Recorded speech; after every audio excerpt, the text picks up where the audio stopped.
우리 함께 나눌 본문 말씀 출애굽기 10장 7절부터 몇 절을 함께 읽겠습니다.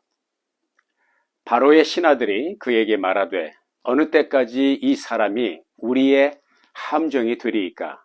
그 사람들을 보내어 그들의 하나님 여호와를 섬기게 하소서. 왕은 아직도 애굽이 망한 줄을 알지 못하시나이까? 하고 모세가 아론을 바로에게로 다시 데려오니 바로가 그들에게 이르되 가서 너희의 하나님 여호와를 섬기라. 갈 자는 누구냐? 모세가 이르되 우리가 여호와 앞에 절기를 지킬 것인즉 우리가 남녀노소와 양과 소를 데리고 가겠나이다. 그렇게 하지 말고 너희 장정만 가서 여호와를 섬기라. 이것이 너희가 구하는 바니라. 이에 그들이 바로 앞에서 쫓겨나니라. 여호와께서 모세에게 이르시되 애굽 땅 위에 내 손을 내밀어 메뚜기를 애굽 땅에 올라오게 하여 우박에 상하지 아니한 밭의 모든 채소를 먹게 하라. 모세가 애굽 땅 위에 그 지팡이를 들매 여호와께서 동풍을 일으켜 온 낮과 온 밤에 불게 하시니 아침이 되매 동풍이 메뚜기를 불어들인지라. 메뚜기가 애굽 온 땅에 이르러 그 사방에 내리매 그 피해가 심하니 이런 메뚜기는 전에도 없었고 후에도 없을 것이라. 메뚜기가 온 땅을 덮어 땅이 어둡게 되었으며 메뚜기가 우박에 상하지 아니한 밭의 채소와 나무 열매를 다 먹었으므로 애굽 온 땅에서 나무나 밭의 채소나 푸른 것은 남지 아니하였더라. 창세기에 보면 가나안 땅에 기근이 닥쳤을 때 아브라함이 이집트에 내려가서 얼마 동안 머물렀다는 기록이 있습니다. 그의 아들 이삭 또한 그가 살던 지역에 가뭄이 들었을 때에 이집트로 내려가려는 유혹을 받은 적이 있죠. 뿐만 아니라 성경은 야곱이 기근 중에 식량 문제를 해결하기 위해서 아들들을 이집트로 보낸 사실을 비교적 상세하게 기록하고 있습니다. 이처럼 많은 사람들이 기근이 들 때에 식량 문제를 해결하기 위해서 이집트로 내려갔지만 아이러니하게도요, 이집트는 1년 내내 거의 비가 오지 않습니다. 하여간 연간 평균 강수량은 수도 카이로의 경우 25mm 밖에 되지 않습니다. 대한민국의 연간 강수량이요 1306.3mm라는 것이죠. 이걸 비교해보면 이집트는 거의 사막 수준이 아니겠습니까? 이렇게 메마른 이집트가 지중해의 곡창지대로 자리매김할 수 있는 이유가 뭘까요? 그것은 이집트의 젖줄이라고 불리는 나일강 때문이죠. 나일강은 아프리카 중부 지역에 있는 빅토리아호와 에티오피아 고원에서 발원해서 북쪽으로 이집트를 종단하여 지중해를 흘러 들어가는 강입니다. 세계에서 가장 긴 강이고요. 그 길이가 무려 6,650km나 된다고 합니다. 이 긴 강 나일강 하류에 있는 삼각주가 농업을 위한 최적의 환경, 비옥한 땅을 제공하고요. 이것이 바로 고대 이집트 문명의 발상지가 된 것이 우연이 아니라는 것을 깨닫게 됩니다. 그런 천혜의 환경을 배경으로 세계를 향해 호령할 수 있는 이집트 제국을 건설할 수 있었던 것이죠. 두말할 나위 없이 그것은 하나님께서 그들에게 베풀어 주신 크나큰 은혜이고 축복이었습니다. 그럼에도 불구하고 그들은 도리어 교만하고 완악해서 하나님을 거스리고 창조주 하나님 대신에 수많은 우상을 섬겼습니다. 하나님께서는 그의 영광을 가로채는 이집트 제국, 특히 바로 왕의 교만을 꺾고 하나님 되심의 지위를 클레임하기 원하셨습니다.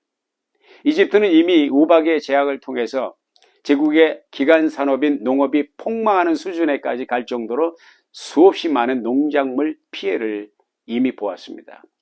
무너진 하늘에 솟아날 구멍처럼 조금은 더 버틸 수 있는 한 가닥 희망이 있었다면 그것은 그때까지 아직 싹이 나오지 않았던 밀과 쌀보리가 그대로 보존되었다는 것이죠. 이것 또한 하나님의 긍휼의 은혜가 아니겠습니까? 하지만 안타깝게도 아직 남아있는 그 밀과 쌀보리가 바로에게 쓸데없는 힘을 실어주어 하나님의 명령에 불복하도록 부채질했던 것 같습니다. 그리고 하나님은 그가 아직 붙들고 있는 그것들마저 무너뜨리기를 계획하셨고요. 사람이 의지하는 물리적 수단, 그 보루가 얼마나 무용한 것인지 허무한 것인지 가르쳐 주시기를 원하셨습니다. 이런 조짐을 먼저 알아차린 사람들이 있습니다. 그건 바로 바로의 신하들이었습니다. 본문 7절에 이렇게 기록되어 있죠. 바로의 신하들이 그에게 말하되 어느 때까지 이 사람이 우리의 함정이 되리이까? 그 사람들을 보내어 그들의 하나님 여호와를 섬기게 하소서. 왕은 아직도 애굽이 망한 줄을 알지 못하시나이까? 신하들은 알았지만 바로는 여전히 그걸 알아차리지 못했다는 것이죠. 결국 그들에게 메뚜기 재앙이 임합니다. 하늘이 보이지 않을 정도로 새까맣게 때로 몰려온 메뚜기가 온 땅을 뒤덮고 우박재앙에서 살아남은 모든 것을 먹어치웠고요. 애굽 전 지역에서 나무나 채소나 푸른 것은 하나도 남아있는 것이 없을 정도로 치명적인 타격을 입었습니다. 그러나 8번째 재앙인 메뚜기 재앙을 경험했음에도 불구하고 바로는 여전히 하나님 앞에 굴복하지 않습니다. 바로의 그 완악함은 이윽고 9번째 재앙, 곧 어둠의 재앙을 불러오게 됩니다. 한 줄기 빛조차 존재하지 않는 마치 블랙홀의 중심처럼 완전한 흑암이 애굽 전역을 덮습니다. 흥미로운 사실은요, 이집트 사람들은 라라고 하는 태양신을 주신으로 숭배한다는 것입니다.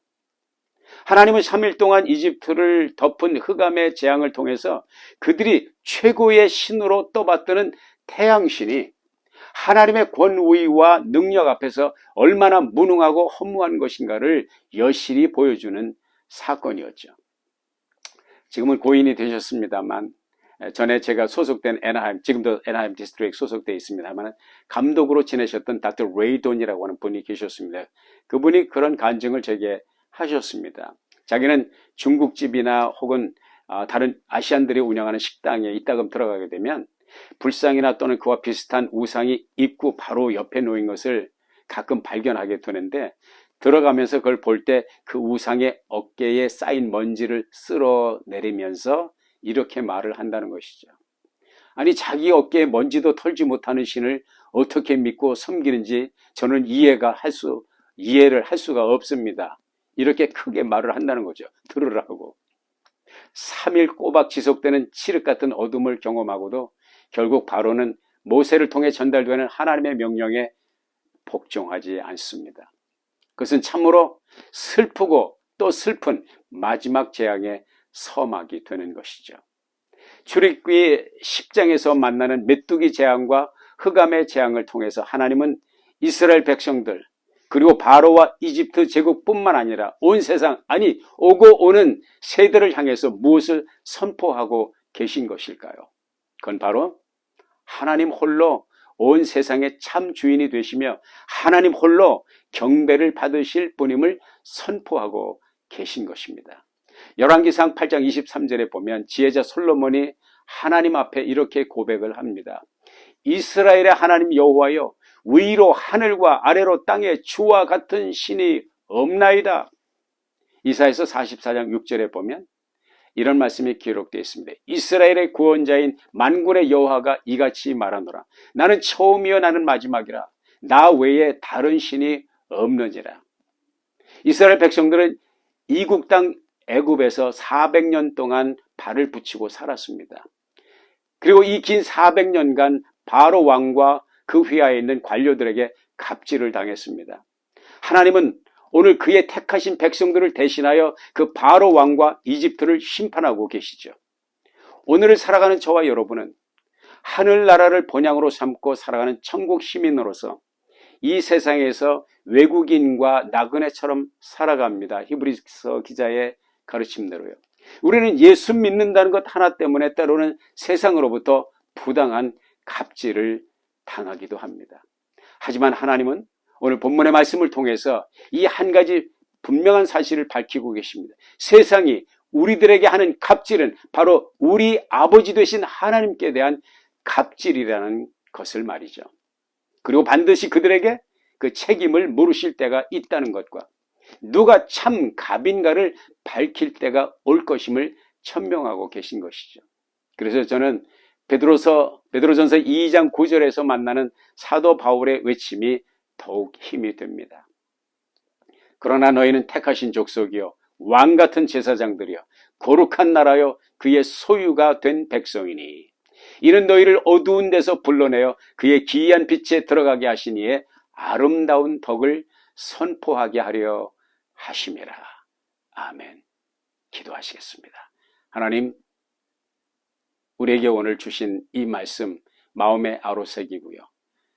때때로 생각나게 하시고 이 말씀 묵상하며 힘을 얻게 하시고 험한 세상에서 예수 그리스도의 아름다운 덕을 선전하는 승리자가 될 수 있도록 도와주옵소서. 예수님의 이름으로 기도했습니다. 아멘.